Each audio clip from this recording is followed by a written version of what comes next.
It was a cold February evening when Lady Evelyn stepped into the dining room, her diamonds catching the candlelight. "Tell him I'm dining alone tonight," she said, her voice smooth as silk, though her eyes betrayed her.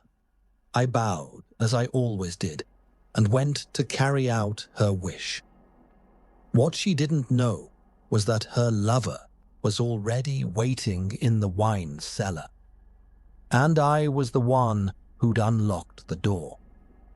I'd served the Harringtons for 32 years, long enough to know when a lie was dressed in lace and perfume. The lady's words had that polished edge, the kind that hides panic behind a smile.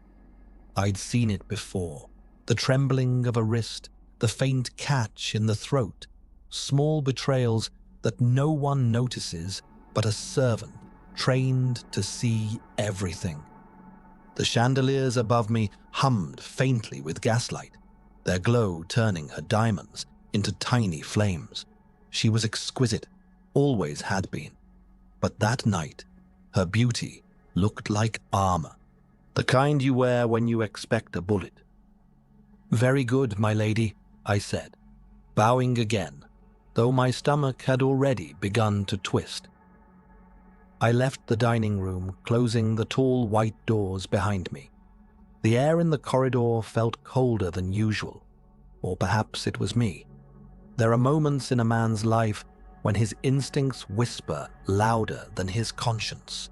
Mine was screaming. Down in the kitchen hall, the younger maids were polishing silver and whispering about the upcoming gala. They paid me no mind. I moved quietly, as I always did, past the pantry and down the narrow stone steps that led to the wine cellar. The key in my pocket weighed more than it should have. I'd unlocked that door an hour earlier, after receiving a note slipped under the servants' hall door. "For the Bordeaux, please." Discretion, as always. I should have burned it right then. But instead, I'd done what I'd done for years. Obeyed, without question. When I reached the cellar, the smell of oak barrels and damp stone greeted me. And then, from the dark, a voice, low, confident. "You're early, Ashworth," he said. He stepped into the flicker of the single lantern I'd left burning. The painter, the one she'd hired to capture her portrait for the gallery. Handsome, yes, in that careless way women of her class found irresistible. His sleeves were rolled up, his smile half arrogant, half nervous. "My lady asked that you wait here until she sends for you," I said, keeping my tone even. He chuckled. "She always does. You disapprove, don't you?" My jaw tightened. "My opinions are not required in matters of the heart." He laughed softly, leaning against a barrel. "You've been in service too long, my friend. Everyone has opinions, even butlers." I turned to leave, unwilling to indulge his arrogance when he spoke again. "She trusts you, you know. She says you're loyal. The only man in this house who truly understands her." That stopped me, not because of the compliment, but because of how wrong it sounded. Lady Evelyn trusted no one, not her husband, not her staff, perhaps not even herself. She should choose her words more carefully, I said. He smiled, and I remember thinking how young he looked. Too young to understand the weight of a scandal. "Don't worry, Ashworth. Tonight's different. She's going to tell him. She promised me." That word, promised, rattled around in my head like loose change in a pocket. I'd heard it before, from men who believed love could unmake duty. It never ended well. I left him there, pacing the cellar, and returned upstairs. The house had fallen into that strange silence that comes after sunset, when the servants retreat to their corners and the rooms seem to listen. I could hear the faint sound of Lady Evelyn's heels moving toward the east wing, her private parlor. She would have 10 minutes alone before dinner, long enough to compose the face she'd wear for her husband. I made my way back to the dining room, checking that everything was as she liked it. Candles trimmed low, music soft, the scent of lavender faint in the air. Her plate gleamed beneath the chandelier. A perfect setting for a dinner that would never truly happen. As I adjusted the napkin at her seat, I caught my reflection in the silver tray. My eyes looked tired, older than I remembered. 32 years of service had turned me into a ghost of habit, invisible, yet always watching. When she entered again, she looked transformed.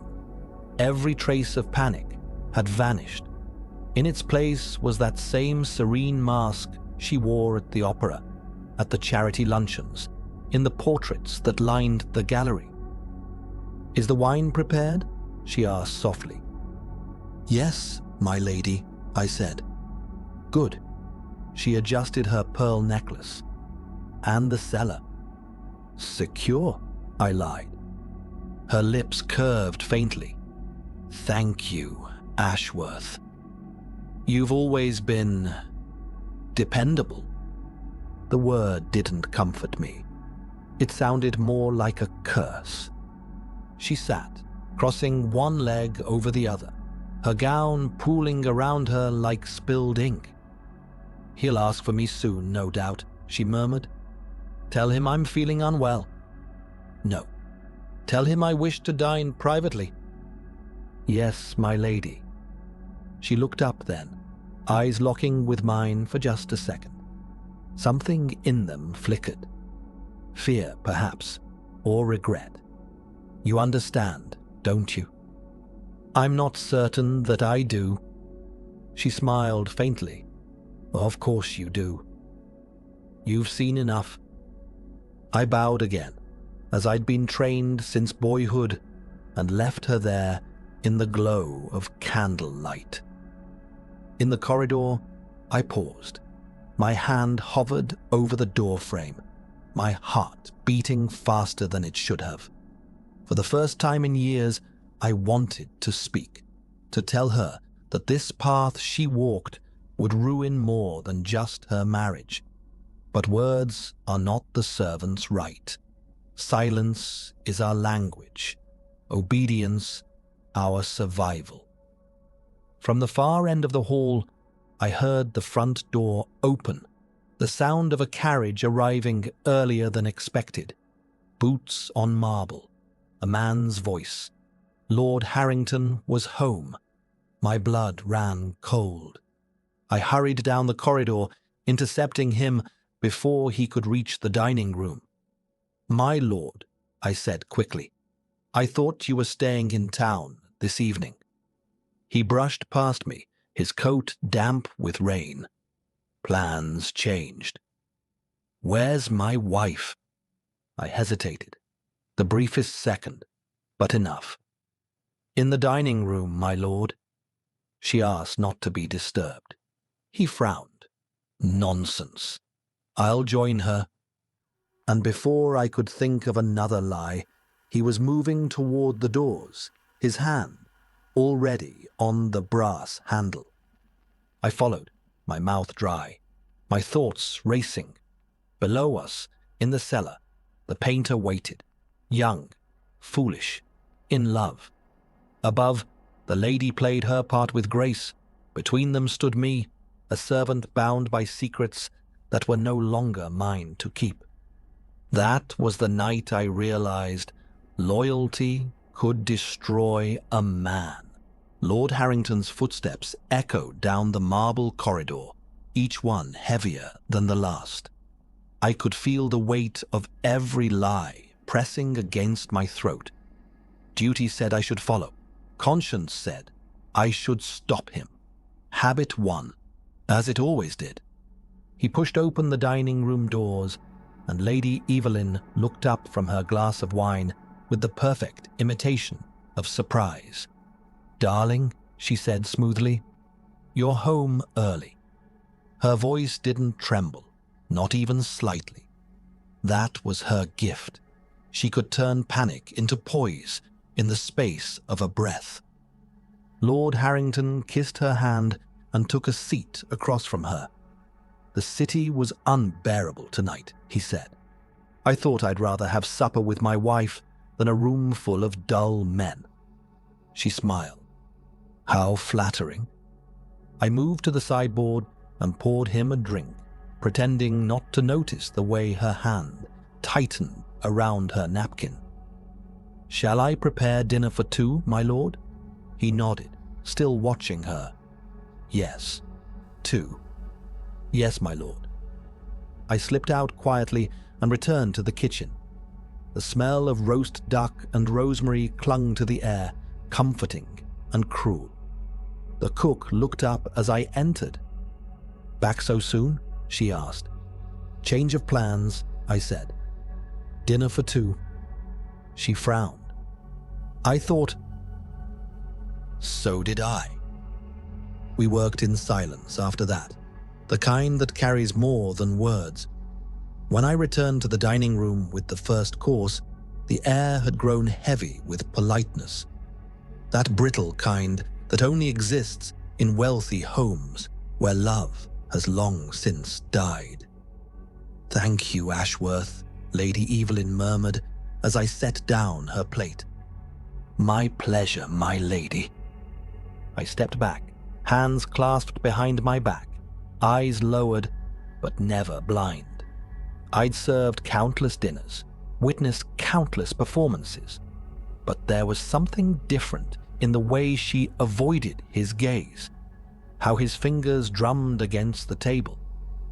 They were playing a game, one of appearances, one that could end careers, or worse, marriages. He asked about her day. She told him about the weather. He complimented her dress. She thanked him without warmth. And then, faintly, beneath the hum of the chandelier and the clinking of silver, I heard it. Laughter. Muffled, distant, but unmistakable. It came from below. My heart froze. I glanced toward the floor, then toward her. She must have heard it too. Her fork paused in midair for half a second. Then she continued, as if nothing had happened. "Another glass, my lady?" I asked quietly. "Please," she whispered, her eyes never leaving her husband's face. I poured the wine, pretending my hands weren't shaking. I prayed he hadn't heard. But Lord Harrington's brow furrowed. What was that sound? "What sound, my lord?" He tilted his head. "Like laughter. From the servants' quarters, perhaps." I forced a polite smile. "I'll remind them to keep quiet, my lord."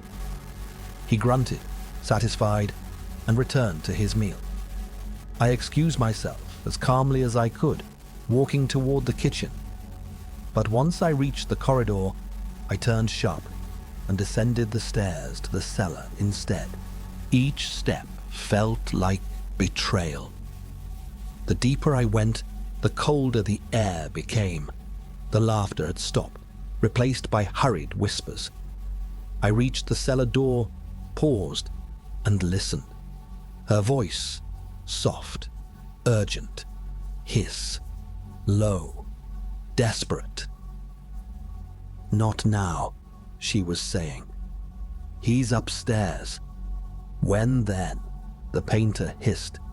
"You said tonight." I said soon. "Please, just..." I shouldn't have stayed. Every instinct told me to go back, to forget what I'd heard, to be what I'd always been, silent, invisible.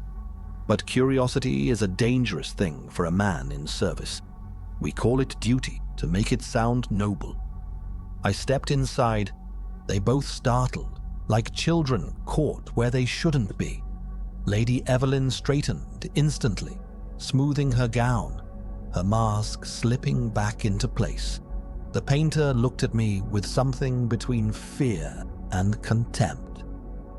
"Ashworth," she said, her tone sharp but trembling at the edges. "You startled me. My apologies, my lady." I kept my eyes lowered. I heard voices. I thought perhaps there was trouble. Her lips parted, searching for the right lie.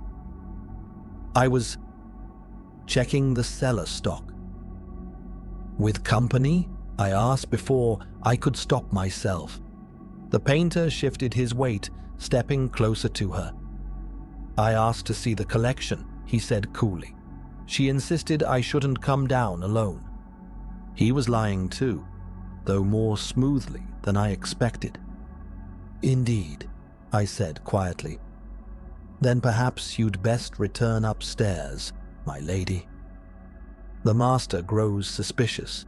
She looked at me, really looked at me, for the first time that night. There was something wild in her eyes, a flash of fear I hadn't seen before. "You won't say anything," she said. "No, my lady." Her hand brushed mine as she passed, a small gesture, quick as lightning, but it burned like confession. She swept out of the room, her perfume lingering behind her. The painter stayed. He leaned against a barrel, smirking faintly. "You're a good man, Ashworth." "Too good." I ignored him. "You should go." "She told you to keep quiet, didn't she?" "I serve the household." He laughed under his breath. "And she serves herself. Remember that." I left him there, that smug boy with wine on his breath and arrogance in his eyes. When I returned upstairs, the dining room was lit brighter than before. Lady Evelyn sat alone, her husband gone, called to his study by a messenger who'd arrived minutes earlier. She was staring into her glass, lost somewhere far beyond the candlelight. "Shall I clear, my lady?" I asked. She blinked, returning to herself. "No. Leave it. He'll be back soon." Her voice sounded tired, small, stripped of the elegance she wore like armor. I stepped back, waiting for her next command, but she said nothing, only stared at the wine, as though it could answer for her sins. When the clock struck 9, she finally rose. "Thank you, Ashworth. That will be all." "Yes, my lady." She turned to leave, but I saw it, that faint, fleeting smile she gave herself in the reflection of the glass door. It wasn't relief or guilt. It was something softer, something dangerous. In serving this house, I had seen everything, but never her smile like that. I was just finishing the last of the dishes when the front doors slammed, not closed, slammed. The sound echoed through the marble hall like a thunderclap. I turned, towel still in hand, and saw Lord Harrington standing there. His coat hung off one shoulder, his cravat half undone, his face flushed from brandy and weather. He wasn't due home for another 3 hours. "Evening, my lord," I managed.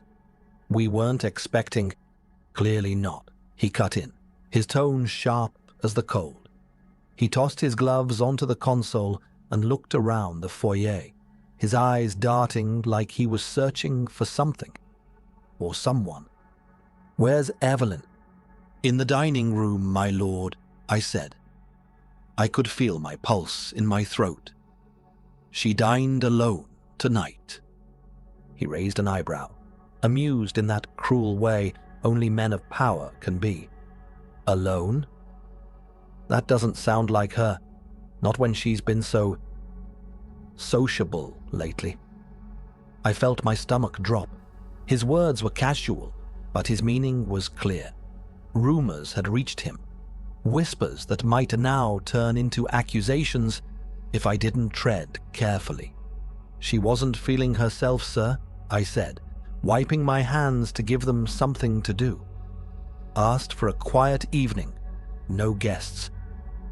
Lord Harrington's laugh was short and humorless. A quiet evening. Then I'll keep her company. He started toward the dining room, and every step he took sent panic through me. The cellar door was just beneath the main staircase, hidden but not invisible. The painter was still down there. If his lordship wandered too far, if he heard even the faintest sound, there'd be no saving anyone. My lord, I said quickly, stepping ahead of him. If I may, perhaps a nightcap first. You've had a long evening. Shall I pour something from the reserve? He stopped, studying me. You're nervous, Ashworth. No, sir. Yes, he said, his voice lowering. You are. He smiled faintly, though it didn't reach his eyes. You've served me 15 years, haven't you? I can read you like a ledger. I bowed slightly, hoping he'd move on. 15 years this April, my lord. He leaned against the door frame, one hand gripping the edge. Then you know how I despise deception. The cellar air suddenly felt as if it were seeping up through the floorboards, cold, damp, and heavy with secrets. I assure you, my lord, I began, but he was already moving past me. I followed, my heart pounding so hard I feared it might echo in the quiet hall. He opened the dining room doors and paused. The candles still burned, their light soft against the silverware. Lady Evelyn sat there, her posture perfect, her glass of wine half full. My dear, he said, I thought you'd be alone tonight. She turned, startled for just a fraction of a second, then smiled that practiced, perfect smile. I am, she said sweetly. You're home early. He stepped inside, his eyes narrowing. Seems I missed you more than I expected. Their exchange was polite, but the air between them was a storm barely contained. I stood by the door, invisible as always, and prayed she wouldn't look toward the cellar door beneath the stairs. I'll fetch fresh wine, I said quickly. Anything to leave the room. But she stopped me. No, Ashworth. The bottle will do. You may retire for the evening. Her tone was calm, but her eyes flicked to me with a silent plea. She knew as well as I did that he couldn't go near that door. Lord Harrington sank into his chair, watching her. Retire? Now, that's odd. You're usually so attentive, Ashworth. Pour us both a glass before you vanish. I hesitated, then obeyed. My hands trembled as I poured. I could hear faint movement below, barely perceptible, but there. A shuffle of feet, a nervous breath. Did you hear that? His lordship looked up suddenly. My stomach dropped. I believe the wind's playing tricks, sir, I said quickly. The cellar draft again. I'll see to it tomorrow. He didn't respond. He stood. No, I'll see to it now. My lord. Stay where you are, he snapped. If someone's down there, I'll deal with it myself. Lady Evelyn's hand shot out. Darling, please. But he was already moving toward the door. I stepped in front of him. Sir, "The latch is stiff," I said, desperate. "Allow me." He shoved past me. "Stand aside." For a moment, everything seemed to move in slow motion. The creak of the hinges, the flicker of candlelight against his shoulder, the scent of his cologne mixing with dust and fear. Then the cellar door opened. A gust of cold air swept up from below, carrying the faint scent of wine and oak. Lord Harrington peered down the steps. "Who's there?" Silence. I prayed the painter had the sense to stay still. He took one step down, then another. "My lord," I said quietly, "please, allow me to." He turned, his expression dark. "You're overstepping, Ashworth." Lady Evelyn rose, her voice trembling. "George, it's nothing. Please." But he was too far gone. Suspicion had hold of him now, and brandy had given it courage. I did the only thing I could think to do. I stumbled forward, intentionally dropping the decanter. It shattered across the floor, the sound ringing through the hall like thunder. He froze, startled. "Forgive me, sir," I said. My hand slipped. For a moment, I thought it had worked. He turned toward me, irritated, distracted, long enough for me to see Evelyn move. She crossed the floor swiftly, closing the cellar door behind him, her hand trembling on the handle. When he faced her again, her composure had returned. "Come back to the table, darling. It's late." He studied her for a long, unbearable moment. Then slowly, he relented. "You're hiding something," he said softly. Her voice didn't waver. "I'm hiding my patience." He laughed once, bitterly, then sat down again. I stood there, heart hammering, the shards of glass at my feet glinting like tiny blades. He poured himself more wine, watching her over the rim of his glass. "You've changed, Evelyn. Perhaps you never looked close enough to notice." Their words danced on a knife's edge, and beneath us, the painter waited, motionless in the dark.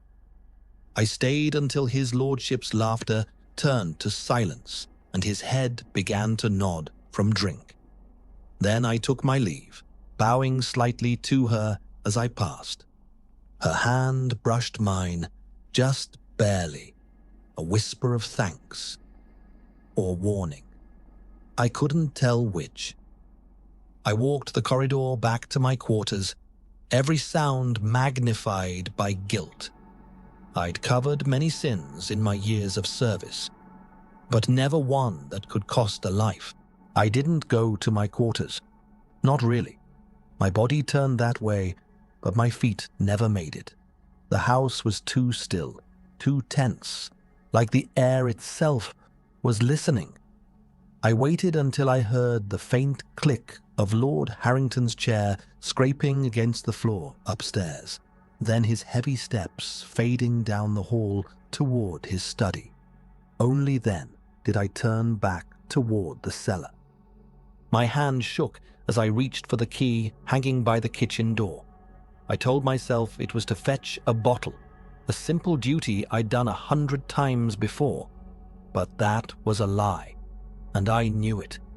What I wanted was the truth, or some remnant of control over the madness unraveling around me. The cellar door creaked open. A rush of cool air swept up, carrying the scent of oak, earth, and spilled wine. The candlelight flickered as I descended, each step groaning beneath my weight like it resented my intrusion. "Mr. Ashworth," a voice whispered from the dark. I froze halfway down. The young man emerged from behind one of the racks, his shirt untucked, his face pale and slick with sweat. His eyes darted toward the stairs behind me, wide and frightened. "It's all right," I said quietly. "He's gone. For now." He let out a shaky breath, running a hand through his hair. "God, I thought it was him."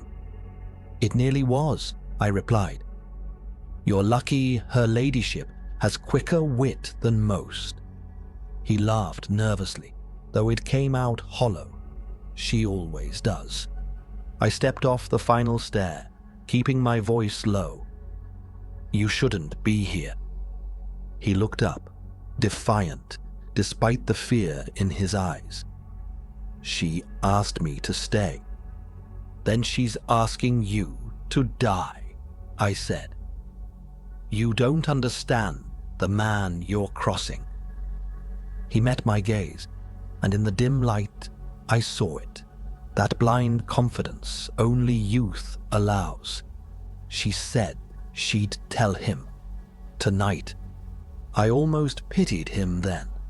Almost. "She won't," I said. "Not tonight, not ever. Women like her don't trade diamonds for paint-stained hands." He frowned. "You don't know her like I do." "No," I said quietly, "but I've known her kind all my life." He bristled, stepping forward. "I love her." I sighed. That's a dangerous word to whisper under another man's roof. He hesitated, as if searching for something noble to say, something that would make it all sound less foolish. "She promised she'd choose me," he said finally. The words hung there, absurd and fragile in the cold air. "Then you're a bigger fool than I thought," I said. "Do you think love erases consequence? That you can just walk out of here and start anew? The world doesn't grant mercy for scandal, boy. Especially not for servants' sons and society's wives." He clenched his fists. "You think I don't know the risk? I've painted her, every line of her face. I've seen the sadness he caused her." "Sadness," I repeated bitterly. "You think sadness justifies betrayal? I've seen sadness, lad. I've carried trays to mothers who buried their children in this very parish. That isn't sadness. What she feels is boredom, and you're her escape." He stared at me then, the defiance in his eyes softening into something like pity. "Maybe you've been here too long, Mr. Ashworth. Maybe you've forgotten what it means to want something." I wanted to strike him for that, not with my hand, but with the truth he didn't deserve. Instead, I turned away and picked up one of the bottles from the rack, brushing off the dust. "If you had any sense, you'd be gone before dawn." He laughed quietly, shaking his head. "You think I can just walk away? I'm telling you to. She'll come with me."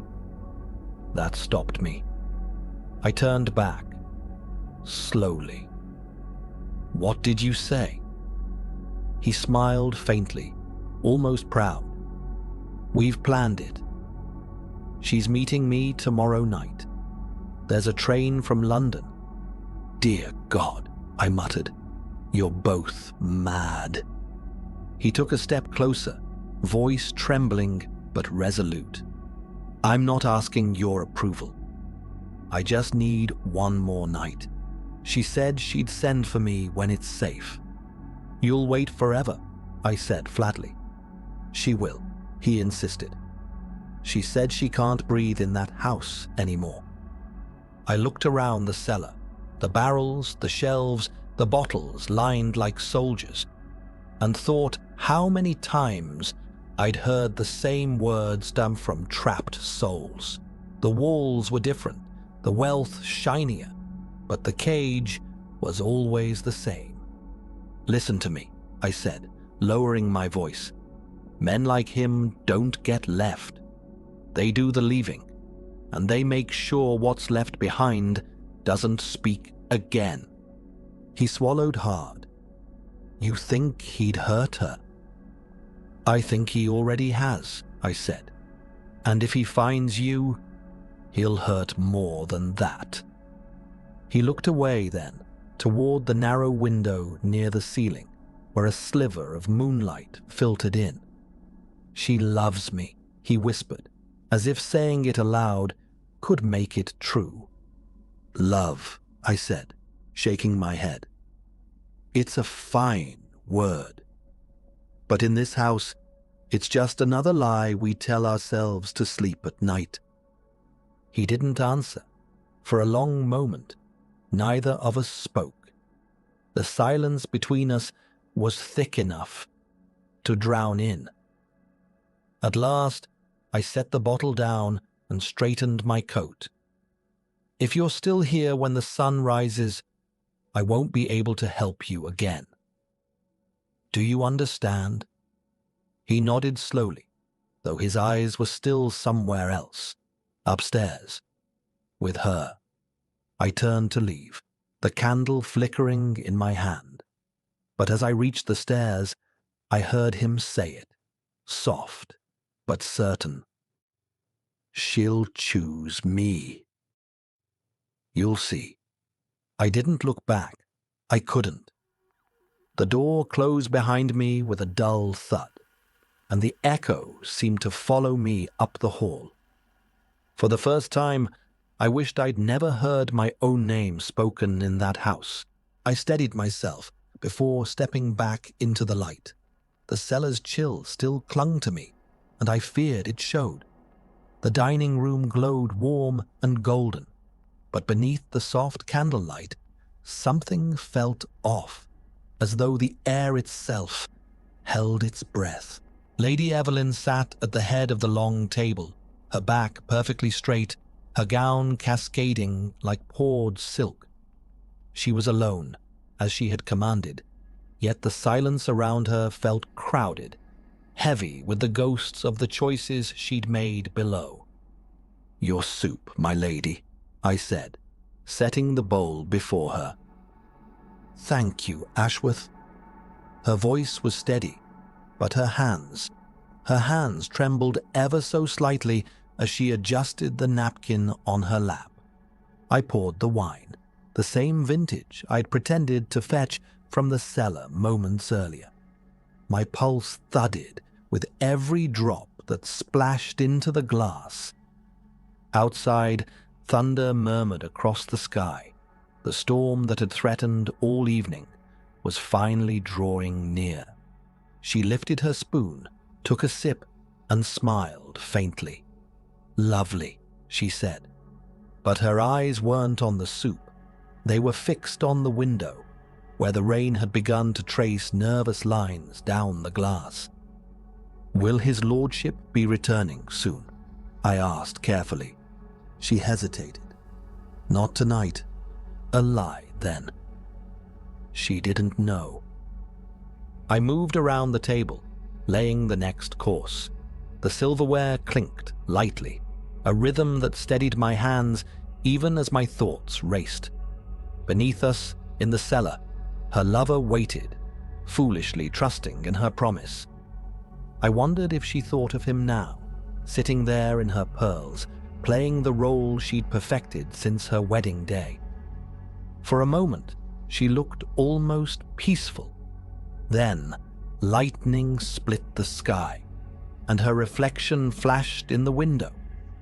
Not calm, but terrified. "Shall I bring another candle, my lady?" I asked, though I knew it wasn't the light that frightened her. "No," she said quickly. "This is fine." The grandfather clock in the hall began to chime 9. Each toll seemed louder than the last, echoing through the house like a warning. Her spoon clattered softly against the bowl. "Ashworth," she said, her tone fragile now, "have you ever done something you knew you couldn't undo?" I paused. "Yes, my lady. More times than I care to remember." She nodded slowly, her eyes distant. Then you understand. I wanted to tell her I understood nothing, that no one could understand loving one man while hiding another beneath their feet. But before I could speak, the front doors slammed open.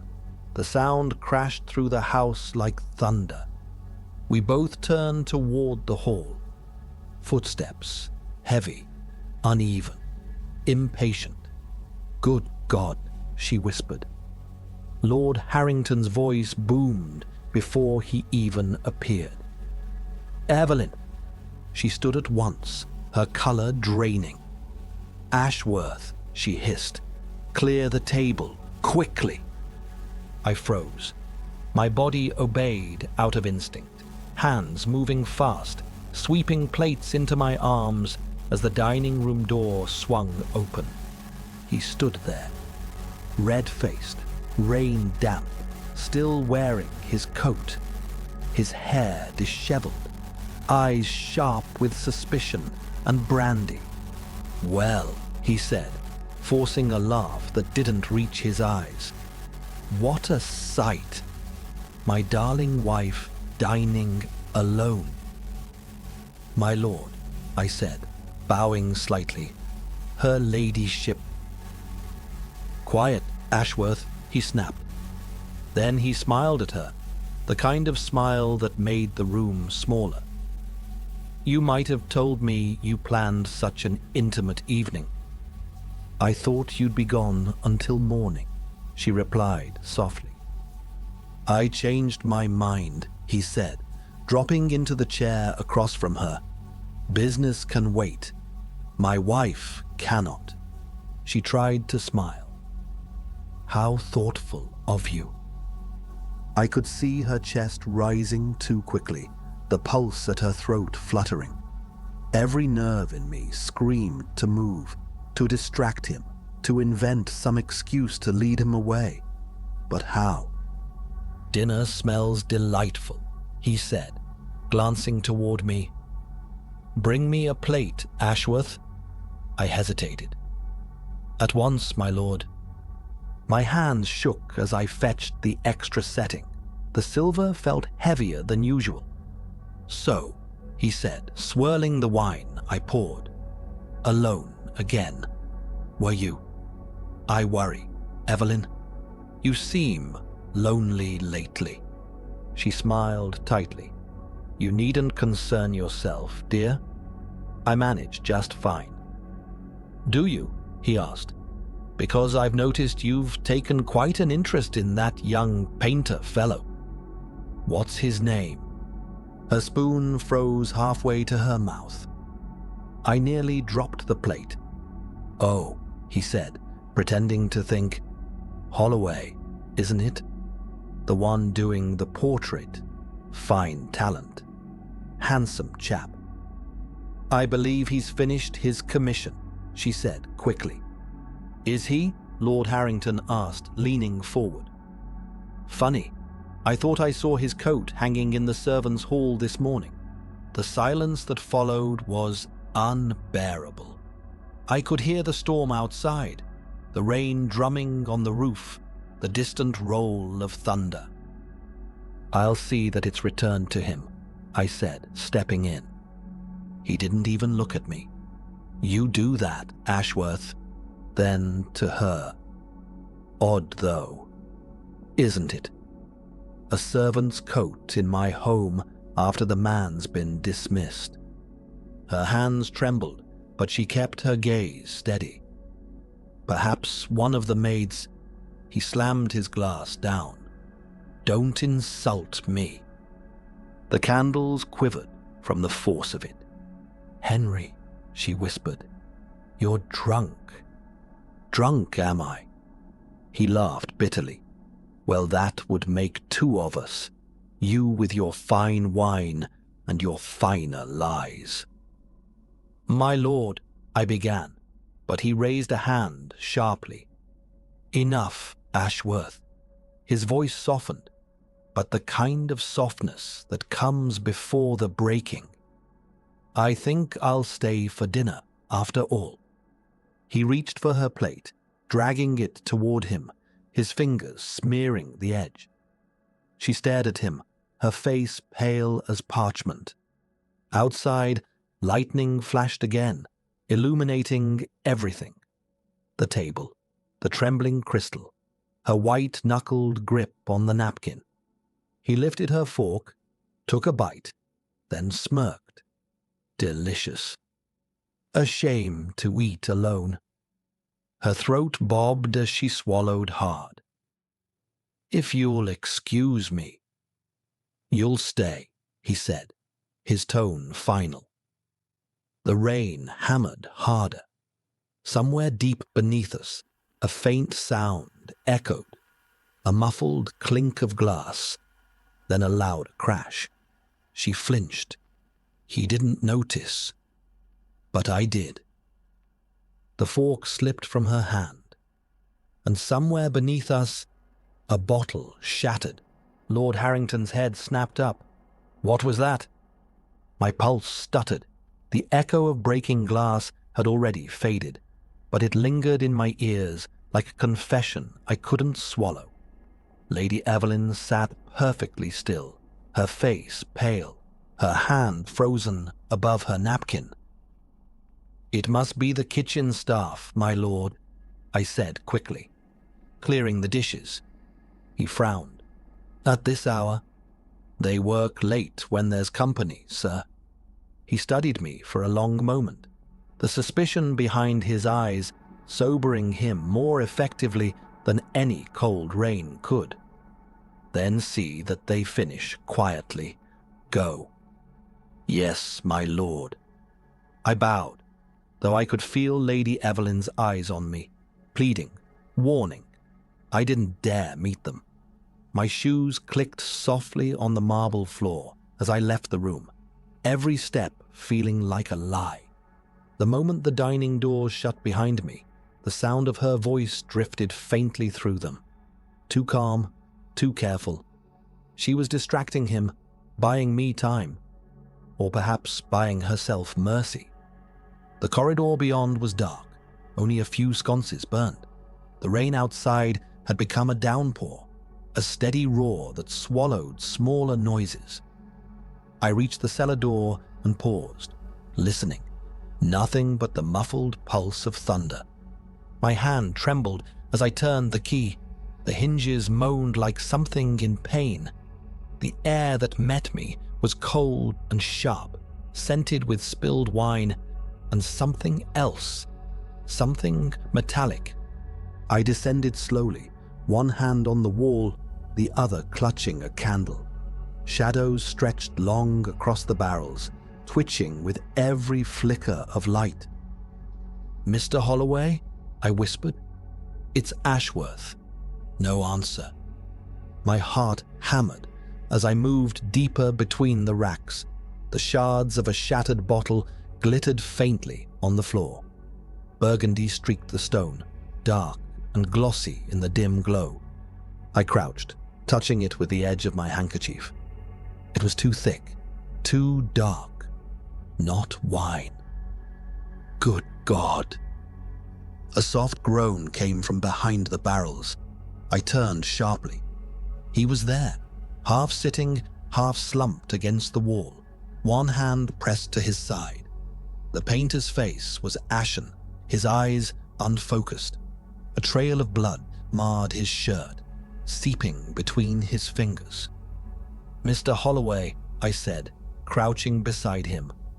What happened? He tried to speak, but only a rasp came out. His breath hitched, shallow and fast. Stay still, I said. You've cut yourself. The glass dash.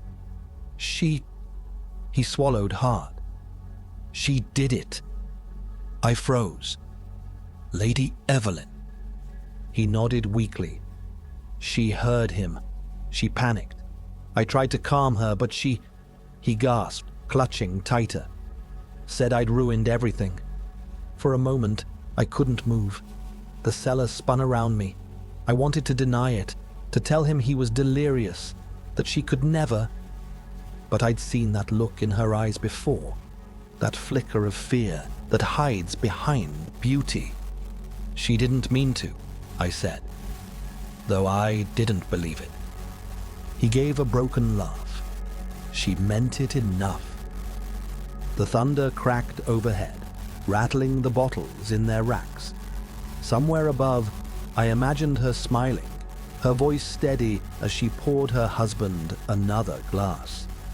"Listen to me," I said firmly. "You need a doctor. Can you stand?" He shook his head, teeth gritted in pain. "If he finds me—" "He won't," I said. "Not if you keep quiet." I looked toward the stairs. Each second I lingered, I risked being found myself. Yet I couldn't leave him there to bleed out like some discarded sin.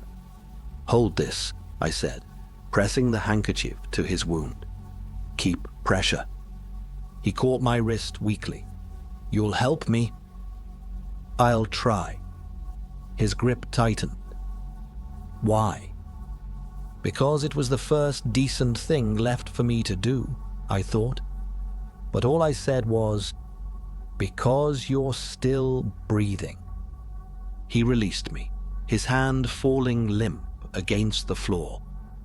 I searched the shelves for something, anything to bind the wound. A cloth, a towel, even a rag. The cellar seemed to shrink around me, the shadows breathing heavier with every heartbeat. I found an old linen sack and tore it into strips. When I knelt again, his eyes had rolled back, his lips pale. "Stay with me, lad," I said. "Do you hear me?" He stirred faintly. She said, "She'd choose me." The words hit me like a stone. "Not tonight," I whispered. As I bound his side, my candle guttered. The flame stretched, flickered, and died, plunging us both into darkness. Above, a door creaked open. Voices drifted faintly through the floorboards. Lord Harrington's low rumble, Lady Evelyn's trembling reply. I held my breath, praying they wouldn't come down. When the footsteps receded, I exhaled shakily. The blood kept coming.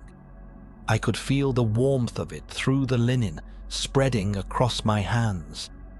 "Mr. Holloway," I whispered, "listen to me. You mustn't speak of this, not to anyone. Do you understand?" He blinked, slow and dazed. "Will you tell him?" "No." "Then she'll be safe." Safe. The word tasted bitter. "Rest now," I said. "I'll return soon." He nodded weakly, his head falling to one side. I rose, wiping my hands against the rag, though the stains wouldn't come off. They'd never come off. The thunder rolled again, and I looked down at the floor, the dark puddle spreading wider, the shards of glass gleaming like teeth. It wasn't the wine that had spilled. The storm outside had turned violent, a drumbeat against the stone walls, as if the heavens themselves were warning me to leave. But I couldn't. Not yet. The young man was still breathing, barely, and guilt rooted me to the spot. He stirred suddenly, letting out a sharp groan. His head tilted toward me, eyes glassy with pain. "Ashworth." "I'm here," I said, crouching down beside him again. "Stay still. You're losing blood." He coughed, a dry, broken sound. "She did it," he whispered. "You know that, don't you?" I looked away. "You said as much before. Perhaps it was an accident." His laugh was faint, wet with blood. "Accident?" She smashed the bottle herself. Said she heard him come in.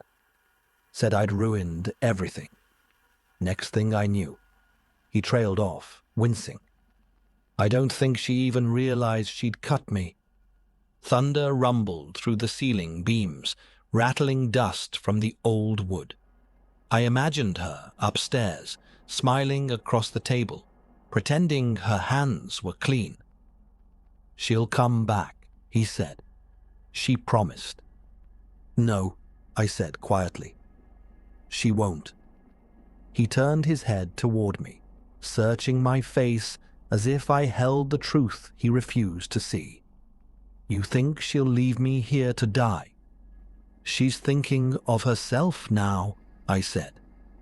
"If she meant to save you, she'd have done it already." His eyes darted to the stairs. "Then help me, please." I hesitated. Every instinct screamed at me to walk away.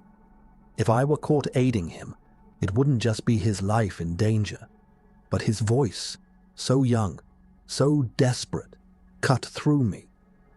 "Help me get out," he said. "You can open the servants' passage, can't you? I swear I'll disappear. I won't tell anyone. Not her. Not you. Just let me go." "You can barely stand," I said. "I'll crawl if I have to," he muttered. "I can make it to the stables." "There's a cart there." "There's a dozen guards between you and the gate," I said. "And her husband's still awake." He reached for me weakly. "Then hide me. Until morning. You've kept her secrets all this time, Ashworth. Why not one more?" The way he said my name made something inside me twist. I'd spent a lifetime being invisible, serving, cleaning, obeying. But tonight, every word felt like a chain tightening around my neck. "You don't understand," I said. "If he finds you here, it's not just your head that will roll. It'll be mine, too." "I'll tell him it was me," he said. "That I broke in. That she knew nothing." "You think he'd believe that?" He didn't answer. His breathing grew shallower, his fingers trembling against the blood-soaked cloth. "Please," he said again, barely more than a whisper. "Don't let me die here." I closed my eyes. The cellar smelled of iron and smoke. Every creak of the house above us sounded like footsteps coming closer. "You're asking me to choose," I said softly, "between saving you or protecting her." He gave a faint, bitter smile. "She's already chosen. Why shouldn't you?" The words cut deep, because I knew he was right. Lady Evelyn had made her choice the moment she lifted that bottle. But still, I couldn't betray her. Not openly. Not yet. Loyalty wasn't something a man like me could undo in a single night. It was bred into us, beaten into us. I stood, my shadow stretching across the wall. "I'll fetch something for the bleeding. Then we'll see what can be done." "Hurry," he said. I took a few steps toward the stairs, then stopped. The thunder masked the sound of my breath, but underneath it I could hear the faintest whisper of voices upstairs, hers, low and steady, his, slurred with suspicion. I couldn't leave him here forever, and if she'd truly struck him, then there was no saving any of us. When I turned back, he was trying to push himself upright, gripping the wall for balance. "Don't move," I said sharply. "You'll only make it worse." "I can't just lie here," he said. "He'll find me." "He won't," I lied. "He's with her." "She'll keep him busy." He laughed weakly. "Until she decides she doesn't need me, or you, anymore." His words lingered in the dark like smoke. I knelt beside him again, pressing the cloth tighter to his wound. "You'll bleed out if you don't stop talking." He winced, but obeyed, his breathing shallow, his body trembling with cold. "Tell me," he whispered after a moment, "do you believe in forgiveness?" "Not in houses like this," I said. He smiled faintly, as if that were the only answer he expected. "Then you'd better pray for something else, Ashworth." The candlelight flickered, stretching the shadows across his face until he looked more ghost than man. I heard the clock strike 10 somewhere above us. The sound was distant, muffled through the stone, but to me, it felt final. He gripped my sleeve suddenly, eyes wide. "If she comes down here again, if she tries, don't let her near me." "She won't," I said, though even as the words left my mouth, I wasn't sure. His hand fell away, weak and limp. "Promise me." "I promise," I said. He nodded, his eyes fluttering shut. For a moment, I thought he'd gone, but then his chest rose again, faintly, stubbornly. I stood, every muscle aching with the weight of what I'd done and what I hadn't. The storm had quieted now, replaced by the slow, rhythmic drip of water through the cracks in the ceiling. Upstairs, laughter rang out. Hers. Light, practiced, false. It struck me then how perfect she was at this, at pretending, at making men move like pieces on her board. The painter had believed her promises. I had believed her grace. And now, we were both paying for it in blood, one way or another. I took the candle from the table, its flame trembling in my hand, and looked down at the broken bottle on the floor. Her weapon, her secret, her salvation. Her lies had trapped us all, and I was her final accomplice. I heard the footsteps before I saw him, slow, deliberate, echoing down the stone stairs. The kind of steps that make your stomach turn before your mind can think of an excuse. Lord Harrington's voice came first. "Ashworth?" I froze, candle trembling in my hand. My mouth went dry. "My lord," I said quickly, turning to meet him halfway down the steps. "You shouldn't be down here. It's damp, unsafe." He ignored me, brushing past. "You've been gone too long." "I was fetching a bottle, sir." "The 89 Bordeaux. You favor." His gaze moved to the ground, and I knew the lie had already died on my tongue. The floor told its own story. The dark streaks across the stone, the rag discarded, the glint of broken glass. He crouched, ran 2 fingers through the mess, and held them to the light. His expression didn't change, but his jaw tightened. "This isn't wine," he said. The thunder above us growled, filling the silence I couldn't. I forced a breath. "A servant, my lord." One of the boys cut himself on a bottle. I was cleaning it. He looked up at me, eyes narrow and far too calm. "Which boy?" I hesitated. "Thomas, sir. The kitchen lad." He stared at me a long time, then stood. Strange. I passed Thomas in the corridor not 10 minutes ago. The words hit like a slap. I bowed my head, trying to hide the sweat gathering at my collar. Perhaps I misspoke. It was dark down here.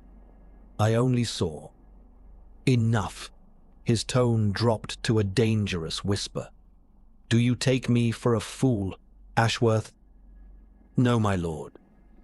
He began to pace slowly, the heel of his boot crunching on glass. "I've tolerated your secrets, your silences, your judgment. But this," He gestured toward the blood. This I will not ignore. My lord. Where is he? The question cut through me like a knife. Who, sir? He smiled faintly, but it wasn't kindness. Don't play dumb. I know you've been covering for her. I'm not blind. I said nothing. My throat had closed around the truth. He stopped pacing, turned to me. If there's a man in this house who doesn't belong, I'll find him. You understand that, don't you? Yes, my lord.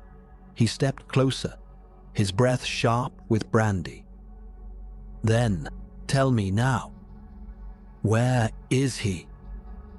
I looked at the racks, the shadows between them. The painter had gone still. I could feel his silence pressing against the walls. One wrong glance, one twitch of my eyes, and everything would be over. I told you, I said softly. There's no one here. He studied me, searching my face for a crack. I'd stood before him countless times, when he raged at the staff, when he toasted his triumphs, when he buried his father. But never had I felt smaller than in that moment. Funny thing about lies, he said, voice almost gentle. You start to believe them yourself. He moved past me, scanning the room. I followed a step behind, desperate to steer him away from the far wall. Allow me, my lord, I said. I'll check the shelves. You should go upstairs. The damp could worsen your cough. Stand aside. He shoved past me again, and my heart leapt to my throat. He bent to inspect the broken bottle, then the blood trail. His hand brushed something near the wall. A faint metallic clink followed. He held it up to the candlelight. A cufflink. Gold. Ornate. Not his. For a second, neither of us spoke. The storm outside filled the space between us, wind howling through the narrow window above. He turned the cufflink over in his palm, the reflection of the flame glinting in his eyes. This isn't mine, he said. No, my lord, I whispered, nor any of my men's. The staff don't wear gold, last I checked. He looked at me, and I saw something shift behind his eyes. The precise moment suspicion became certainty. Who does it belong to? I forced my voice steady. I couldn't say, sir. Couldn't or won't. I lowered my gaze. I don't know. He stepped closer. Look at me. I obeyed. You've served this house a long time, he said. You've seen things, heard things. I've trusted you, haven't I? Yes, my lord. Then tell me the truth. The painter's blood was still drying on my hands. The candle hissed between us. I opened my mouth, but no sound came. He smiled again, small and cruel.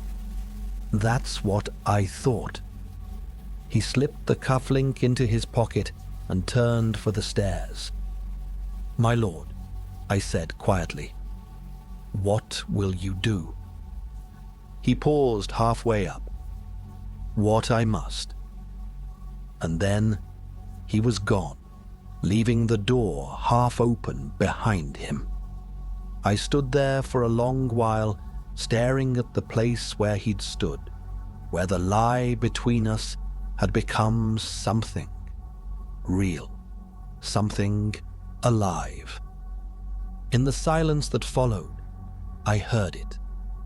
The faint creak of the floorboards above, her footsteps moving toward him. And in that silence, I heard the sound of everything I'd ever served begin to crack. The storm had not stopped. It had only changed its voice. The thunder no longer crashed, it murmured, low and constant, like a warning that refused to end. I could hear it through the walls as I climbed the stairs, one step at a time, back toward the world of polished silver and practiced lies. When I reached the drawing room, she was there. Lady Evelyn stood by the writing desk, her reflection caught in the tall window beside her. She looked composed again, though her hair had come loose at the temples. The lamplight painted her skin pale gold, the picture of sorrow and grace. She didn't turn when she spoke. "Ashworth, close the door." I obeyed. The soft click of it sounded too final. "There's a letter," she said, "on the desk. I need you to deliver it to Lord Harrington's study." Her tone was even, polite, but the edges of the paper trembled in her hand before she set it down. "Yes, my lady," I said. She finally looked at me. Her eyes were calm. Too calm. "You'll take it now." I hesitated. "Of course." I reached for the envelope. My name wasn't written on it, only Henry Harrington, Esquire, in her delicate, unmistakable hand. The wax seal was still soft. She'd written it only moments ago.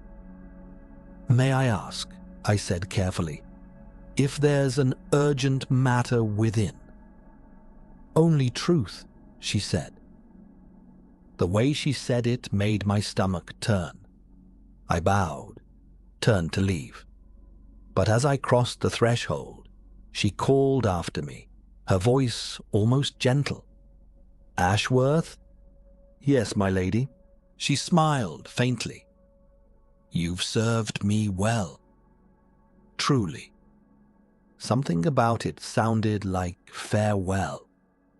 I carried the letter down the corridor, past the portraits and mirrors that seemed to watch every step. My reflection followed me, pale and guilt-ridden. Halfway to the study, I stopped. The envelope felt heavier than paper should. I looked around. Empty hall. I broke the seal. The words inside blurred at first, the ink still fresh, the script as delicate as the woman herself. But when the meaning came into focus, the air left my lungs. "My dearest husband, I have borne the weight of shame too long. There has been deception within our home, and I can hide it no longer. Forgive me for trusting too easily in the wrong man. Our butler, Ashworth. He forced his affections upon me, and tonight he attacked a guest who came to my aid. The man lies wounded below. Do with him what justice demands. I am no longer safe in his presence. Your loving wife, Evelyn." I read it twice, 3 times, but the words didn't change. My hands shook so violently the paper nearly tore. She'd done it. In one breath, she'd rewritten the night, turned her guilt into my crime. I felt sick. The storm outside beat harder against the windows, a chorus of rain that seemed to mock me. For years, I had protected her. I had lied, covered, served, and this was my reward, to become her scapegoat, her shield against ruin. I wanted to go back into that room, to throw the letter at her feet, to make her see what she'd done. But I didn't move, because deep down, I already knew she'd only tilt her head, feign pity, and whisper something like, "You misunderstand, Ashworth." She would win. She always did. I looked toward the study door. The golden knob gleamed in the lamplight. One turn, one delivery, and my life would be over. I thought of the painter below, bleeding out in silence, believing she'd come back for him. He wasn't the only fool in this house. My hand tightened around the paper. My name in her handwriting. My ruin in her words. Number. If she wanted a letter, she'd have one, but not the one she wrote. I returned to the small servant's office off the corridor, a place where no one ever looked.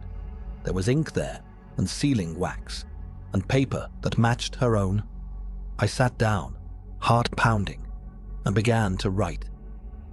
My lord, if this reaches you, then the storm outside has not drowned out the truth within these walls. Your wife is not what she claims to be. There is indeed a man wounded below, but not by my hand. I have served this family faithfully for decades, but tonight I have been made a pawn in her deceit. If I am to fall for her sins, let it be known I did so willingly, not out of guilt, but out of duty. You deserve the truth, though it may break us all. I signed it simply, Ashworth. I folded my note into hers, sealing them together beneath a single drop of wax, one truth bound to one lie, just as we were. When I rose from the desk, the candle had burned low, its flame trembling like a heartbeat. I walked the hall again, slower this time. Her door was still open, her silhouette still framed by the light. "Did you deliver it?" she asked softly. "I did," I lied. She smiled, her relief a dagger to the chest. "Good. Then all will be well by morning." "Yes, my lady." She turned away, and I watched her for a moment. The woman who'd turned a lifetime of loyalty into a weapon. The storm flashed outside, lightning casting her reflection over the window pane, two faces merging into one. I left her there, with her lies and her calm and her perfectly folded hands. In the corridor, I looked down at the sealed envelope in my hand, heavier now, with both our truths. I sealed her letter, but not before adding one of my own. The next morning, the storm was gone, but the silence it left behind was worse. The air in the manor had changed. You could feel it even before you saw anyone. Like the house itself knew something had ended. Lord Harrington's study door stood open. His coat was gone. So were his ledgers. Only the half-empty decanter remained, with a single glass still marked by his hand. By noon, the staff whispered what they always do in the wake of scandal. "He's fled," they said. "Gone to the countryside. Gone mad. Gone broke." Each rumor worse than the last. No one dared ask her directly. Lady Evelyn appeared at the top of the stairs just before dinner, wrapped in black velvet, though no one had died. At least, not publicly. She looked fragile, ethereal, the perfect portrait of a grieving wife. "His lordship will not be returning," she announced softly. "The estate matters fall to me now. There will be no questions." And just like that, the household bowed and obeyed. She moved through those next days like a ghost, always calm, always dignified. Invitations poured in from London, sympathy luncheons, charity teas, public displays of grace for a woman so tragically wrong. She attended them all. The gossip columns adored her. "A wife abandoned, but unbroken," they wrote. "Lady Harrington bears her burden with saintly poise. If they only knew." I kept my head down, my mouth shut, and my letter sealed. It took 3 days for the local press to print it. The small, unassuming article appeared in a London paper, buried between politics and weather reports. It wasn't signed, but it didn't need to be. An anonymous source close to the Harrington estate reports that the Lord's sudden disappearance followed a violent domestic dispute. A letter believed to be planted accuses a loyal servant of betrayal, though others suggest the truth may lie far closer to home. The words were careful, polite, but clear enough for anyone who knew how to read between them. And in our world, everyone did. By the time the newspaper reached the manor, the damage was done. She called for me that evening. "Close the door, Ashworth," she said. Her voice was quiet, but her hands shook as she poured herself a drink. "Do you know what they're saying?" "I do, my lady." She turned to face me, her eyes blazing. "You did this." "I only told the truth." Her laugh was sharp, humorless. "The truth? You think the truth saves anyone in this world?" "No," I said, "but it stops the bleeding." She stepped closer. "You've destroyed me." "You destroyed yourself," I said softly. "I only made sure someone saw it happen." For a moment, I thought she might strike me. Instead, she smiled, a small, poisonous thing. "You'll never work again. You know that, don't you? No house will take you after this." "I know," I said, and I meant it. That night, I packed what little I owned, a coat, a pair of gloves, the silver watch I'd been given for 20 years of service. When I left, no one stopped me. No one even looked up. I walked out into the cold with nothing but my conscience, and that, for once, felt like enough. Years passed. I found work where I could, an inn in Bath, a seaside manor in Sussex, places where no one asked too many questions. Servants talk, of course. Word travels even faster than blood. The Harrington name faded from conversation, replaced by new scandals, new lies, new tragedies dressed in lace. But sometimes, when I'd catch my reflection in a dining room mirror, I'd still see that night. Her face, calm and bright above the candlelight, saying, "Tell him I'm dining alone tonight." They say she kept the estate, that she hosted dinners for ministers and artists, that her portrait hung in the gallery where his once stood. Some called her cursed. Others called her lucky. I never spoke of her again. But I remember the taste of that evening, the wine, the thunder, the silence afterward. And I remember how easy it was in that grand house of secrets to mistake duty for devotion. Servants like me, we always know how the story ends. We just pretend not to, until the door finally closes. She said she was dining alone that night, and in the end, she did.